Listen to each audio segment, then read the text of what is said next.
What's up guys, Mike here back with another Overwatch video. Today we are talking patch notes. We got a new hero Anna being introduced and a bunch of changes to McCree, D.Va, Zenyatta, Mercy, and Soldier. I'm going to be focused on just the hero changes in this video, so if you missed yesterday's video where I talk all about the changes to competitive mode coming this patch, you can check that out by clicking the links on your screen now. So let's hop right into these patch notes, kicking it off with D.Va. Alright, so let's go through some of the D.Va changes. The main thing that they were changing with D.Va is obviously the defensive matrix. The cooldown has been decreased from 10 seconds to 1 second. So it's basically, and they gave it a new resource meter. So when you actually hold it, you can see this meter on the right side. And it goes up and down depending on, obviously, if you're using it or not.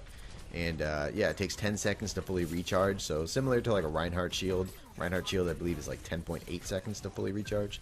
So 10 seconds to fully recharge after it's completely depleted. I think overall the toggle functionality with the defensive matrix is amazing, and that's probably why D.Va is going to be really strong right now. So the ability to like shoot and then throw it up, like say you're against a FAR or something, right? Blocker rocket shooter, blocker rocket shooter, blocker rocket shooter, and you can just constantly do that. You can think of so many uses that it's going to be extremely effective. And yeah, I like that they're adding skill into the hero. Like, it's not going to be, oh, I'm either using it for a major cooldown or I'm not, and I won't have it for X amount of time. I think it's just a much more interesting way of balancing the champion, and I don't know, it definitely increases the skill cap, because now you're going to be able to pop it and like block individual spells, individual important projectiles coming at you. So I think it definitely increases the skill cap. Really excited about D.Va right now. So the other changes are self-destruct. The ultimate cost decreased by 15%. The explosion delay is has been reduced from 4 seconds to 3 seconds. So that basically means like when you blast off the ultimate, it has 3 seconds instead of 4 before it explodes, which is pretty insane in terms of like, it doesn't sound like a lot, but when you're actually in the game, it's like, oh yeah, like you get so used to it. It's like, oh, I have plenty of time. I can take 3 hours to get out of the way. Now it's like, dude, if you don't get out of the way from that D.Va ultimate immediately, you're dead. Because 3 seconds, definitely not a lot of time to react, but definitely still plenty enough time for counterplay to be there. Like if they put it at 2 seconds, obviously that'd be ridiculous. But 3 seconds, that's like, they send it in the air for about 1.5 seconds as it travels to you, and then it explodes. I think that's like pretty reasonable. So overall, I think D.Va's going to be in a great spot. I definitely think she got brought up to similar levels with the other tanks, which is really good, because obviously I think all the other tanks are ridiculously good right now. Each one has their own definitive spot. So I think D.Va's going to be really useful in taking like high ground positions by boosting up and using her shield, similar to how she's being used right now in competitive play. But I think since her defensive matrix is more reliable, her ult is more reliable, you'll just see an increase in play overall with her.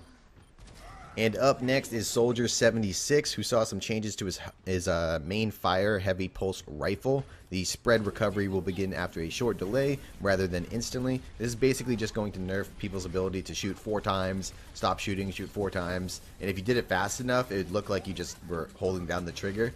But every 4 shots, you would like let go of the trigger, and it would reset your bloom, and it would reset your aim, so it'd be dead center again, and then you could just start shooting, and you would constantly do this. And if you got good, it would look like you were just holding down the trigger, but you were keeping fully accurate and never having any bloom. Obviously that's not how the gun should work. There should obviously be some bloom. So now there's going to be a short delay rather than instantly. Every time you stop shooting, you're gonna have to wait like a split second. So I think these are going to be some good changes. I think Soldier is definitely going to have some competition in his role right now. Him being nerfed a little bit is going to put him more in line with Widow, and then obviously McCree just got buffed, so he's going to kind of slide into that role as well. So I think that mid-range poke damage role is going to have some heavy competition right now. So we'll see how Soldier is on this patch after that. Now, another one of the major focuses for this patch was Zenyatta. Zenyatta saw a ton of changes. Let's kick it off with the base shield increase by 50. So it's now 50 health and 150 shields. This is actually a really creative, and I mean not really creative, but a really good way, in my opinion, to buff Zenyatta, because Zenyatta doesn't have a way to heal himself. So if you give him 50 shields versus 50 health, if you give him 50 shields, that shields will recharge, and it's kind of like a mini self-heal. Like if Zenyatta stays out of combat, the shields will recharge, so go back up to 150 health instead of being at 100. I think it's a really, really smart way of changing it. Now the primary weapon fire decreased from 45 to 40. The alternate weapon fire increased from 35 to 40. This is basically just, you know, you can't give Zenyatta all these buffs and then leave the primary fire dealing that much damage. And they're just trying to get the right click to be more useful. No one really uses the alternate fire because it's pretty bad and very, very, very situational. So I still think people are just going to use the left click overall. I don't really see too many people right clicking, but we'll see. Orb of Discord and Orb of Harmony, the projectile speed has been increased from 30 to 120. This is actually a really good change. This is like more of a quality life change. Right now, or well, I guess before this patch, when you throw out an orb, there'd be like this ridiculously long travel time depending on how far away your target was from you. And I don't know, it just like adds an extra layer of unpredictability and like I don't know. I don't think it should be there. Just increase the speed. You throw it out, they get it, boom, done. I like this change. Definitely a nice quality of life change. And yeah, it should allow you to like constantly swap your Discord orb, and your team can immediately swap onto that person and like deal damage rather than having it like travel through the air. So definitely a good change in my opinion. Transcendence, the movement speed is now doubled upon activation. Healing amount increased from 200 to 300 health per second.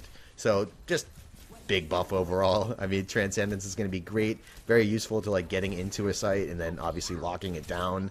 It's going to allow you to like speed up into a site and then kill people while you're getting healed the full. Basically, you're not going to die in there unless something crazy happens.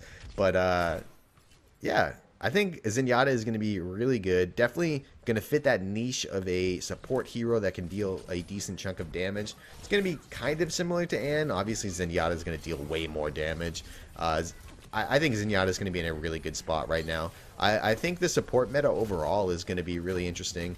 Buffing Zenyatta and introducing a new hero, or a new support hero, basically bumped up the pool from 2 supports, because you'd see Mercy, Lucio every game, to 4 supports, and then the occasional Symmetra, which I don't really count because she doesn't really heal. But I think the support group is actually in a good spot right now, and I'm pretty happy with these Zenyatta changes overall.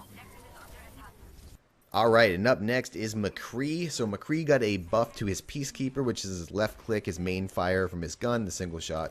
It now maintains full damage at longer range, but will deal less damage at extreme ranges. So basically, it means he can shoot from further away and deal more damage.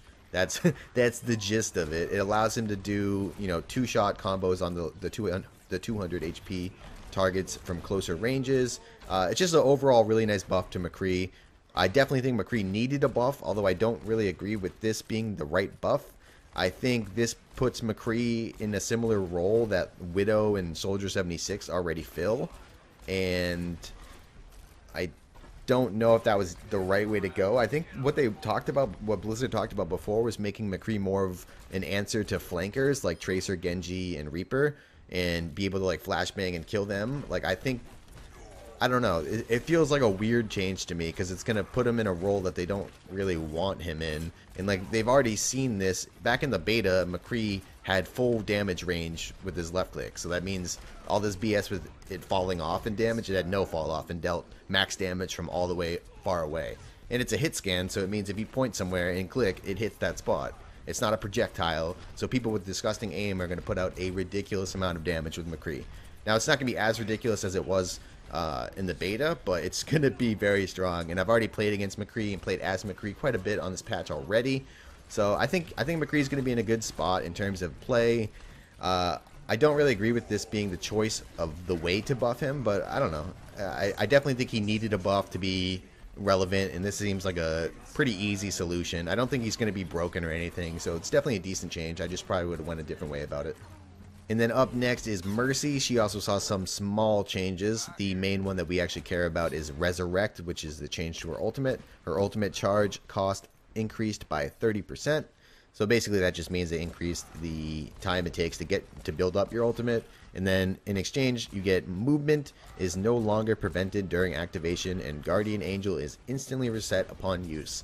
The movement is no longer prevented during activation is absolutely massive, and is going to allow Mercy, is probably going to change how Mercy's like played, because how you play it right now is you basically wait for your whole team to die and then go in and res them with your ultimate, and then you die in exchange because your movement is stopped when you go in to use your ultimate, so the enemy team just kills you. So now you're actually going to be able to still move during your ultimate. Going to allow Mercy to possibly get out and not have to trade her life every time she wants to use her ultimate, which is going to be really good. And I just think it's a smart way to change. So obviously you have to punish in some sort of way, so reducing the ultimate charge or increasing the ultimate charge cost is definitely a good way of going about it. You know, making the ultimate take a little bit longer. I mean, Mercy already charges ultimate ridiculously fast anyways, so overall I like this change. Gonna give Mercy a little bit more counterplay and make it more interesting instead of her just like dying every single time she wants to use her ultimate. So overall, good change. That's all for the patch notes. If you enjoyed the video, make sure to leave a thumbs up, and if you did not, make sure to leave a dislike and some feedback in the comment section below. Thanks for watching, guys, and I'll see y'all next time. Peace!